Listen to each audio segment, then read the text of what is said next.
तुकाराम महाराज म्हणतात की विठ्ठलाचं नामस्मरण करणं हे खूप सोपं आहे आणि त्यामुळंच आपल्या पापाचं निर्मूलन होतं, पापाचा नाश होतो आणि जो भाग्यवान आहे त्याच व्यक्तीला विठ्ठल नामाचा छंद लागत असतो.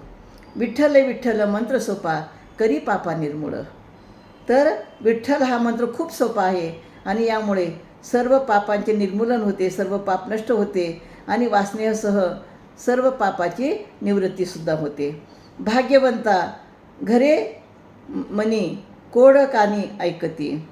तर जो भाग्यवान आहे त्याच्या मनाला विठ्ठलाचाच छंद असतो, पण तोच कौतुकाने विठ्ठलाचे भजन कीर्तन करतो आणि तो आवडीनं ऐकत असतो. विठ्ठल हे दैवत भोळे चाड न काळे न धरावे. तर विठ्ठल हे फार भोळे असे दैवत आहे. योग्य वेळीच त्याच्या भेटीची इच्छा व्यक्त केली पाहिजे असंही नाही. आपले विठ्ठल कधीही कोणत्याही क्षणी आपल्या भक्ताला भेटतात.